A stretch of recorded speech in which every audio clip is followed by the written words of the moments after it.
بعض احباب نجومیوں کے پاس جاتے ہیں یا ہاتھ دیکھنے والے کے پاس بڑے شوق ذوق سے چلے جاتے ہیں، اور وہ یہ سمجھتے ہیں کہ نجومی ہمارے ہاتھ دیکھ کر ہاتھ کی لکیروں سے کچھ نہ کچھ ہمیں معلومات دے دے گا جو ہماری ذاتی زندگی کے ساتھ تعلق رکھنے والی ہو۔ اس کے 3 بہت بڑے نقصانات سامنے آئے ہیں۔ سب سے پہلا جو سب سے بڑا نقصان ہے، نبی کریم صلی اللہ علیہ وسلم نے فرمایا جو کسی نجومی کے پاس گیا اور اس کو اپنا ہاتھ دکھلایا تو ہاتھ دیکھنے والے اور دکھانے والے کی 40 روز تک عبادت قبول نہیں ہوتی۔ یہ سب سے بڑا نقصان ہے۔ اتنی وعید ہی ہمارے لیے کافی ہے۔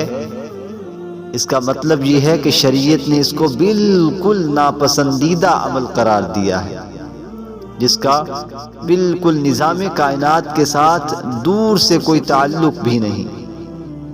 شریعت اس کو ناپسندیدگی کی نگاہ سے دیکھنے والی ہے کہ دیکھنے والا اور دکھانے والا، ہاتھ دیکھنے والا دکھانے والا دونوں کی 40 روز تک عبادت قبول نہیں ہے، اور اگر توبہ نہ کی اسی حالت میں مر گئے تو سیدھا جہنم کی راہ میں ہوں۔ دوسرا سب سے بڑا اس کا نقصان یہ ہے کہ نجومی احباب ہاتھ کو دیکھ کر جو عمل بتاتے ہیں پھر انسان کے ساتھ اللہ تعالیٰ ویسا معاملہ فرما دیتے ہیں۔ پھر ویسا ہوتا ہے، نجومی کہتا ہے تمہارا نقصان ہونے والا ہے تو یقیناً نقصان ہو جاتا ہے، کیونکہ اللہ تعالیٰ کو چھوڑ کر جب غیر اللہ کے پاس تم اپنی قسمت آزمانے کے لیے گئے، یہ وہی کفار کی عادت تھی اور اہل مشرکین کی یہ عادات میں سے ایک عادت تھی کہ جب بھی وہ کوئی سفر پر جانے لگتے تو سب سے پہلے تیر قرآن اندازی کے ان کو قسمت آزمائی کے لیے وہ دیکھتے تھے کہ آیا میرے لیے سفر کرنا اچھا ہے یا برا ہے، تو ہمیشہ نقصان ہی اٹھا کر واپس لوٹتے تھے۔ تو اگر ہاتھ دکھانے والا کسی نجومی کے پاس یا ہاتھ دیکھنے والے کے پاس جاتا ہے تو یاد رکھیے گا کہ وہ سمجھ لے کہ اس کا بہت بڑا نقصان ہے اس کے اندر۔ اور تیسرا سب سے بڑا وسوسہ جو انسان کو اس وجہ سے لاحق ہو جاتا ہے، یہ بعد میں اتنی بڑی مرض بن کے پیش آتا ہے کہ انسان اس کا وہم و گمان بھی نہیں کر سکتا۔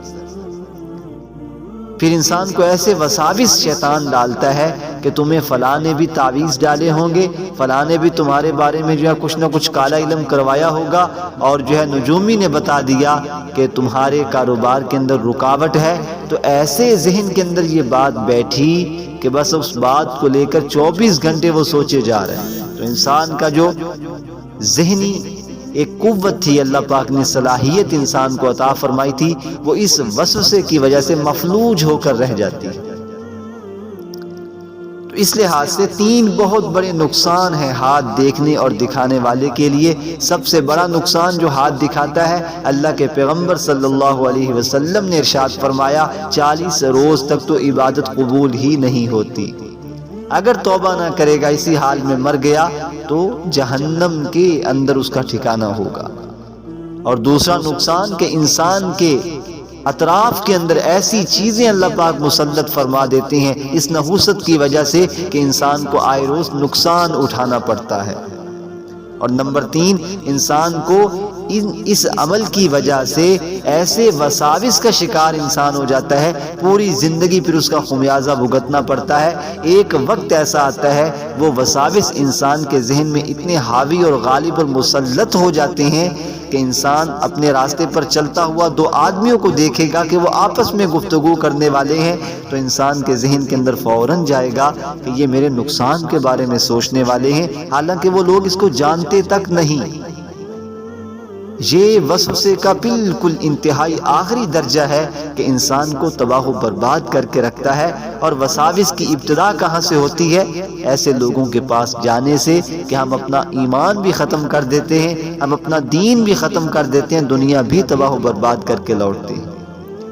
تو اب آپ سے گزارش ہے کہ ایسے جو ہے ان سے کچھ بھی نہیں ہوتا۔ اگر ان کی اتنی ہی جو ہے ان کو پتہ ہوتا قسمتوں کے بارے میں، رازوں کے بارے میں، پوشیدہ علم کے بارے میں، تو انہوں نے سڑکوں پر بیٹھ کر یہ عمل تھوڑی کرنا تھا، اپنی قسمت سنوار لیتے۔ اپنی قسمت تو بیچاروں کی یہ ہے کہ ہمارے محتاج ہوتے ہیں کہ ہم دو چار آنے ان کو دیں تو ان کا گزر بسر ہوتا ہے، یہ دوسروں کی قسمت کے بارے میں کیسے جان سکتے ہیں؟ اللہ عالم الغیب ہے، اللہ تعالیٰ کی ذات کے علاوہ کوئی علم غیب جاننے والی ذات کوئی نہیں۔ اس وجہ سے ایسے پروپیگنڈوں سے انسان اپنے آپ کو جتنا ہو سکتا ہے بچا لے، اسی کے اندر انسان کی دنیا و ما فیہا کی عافیت اور بھلائی ہے۔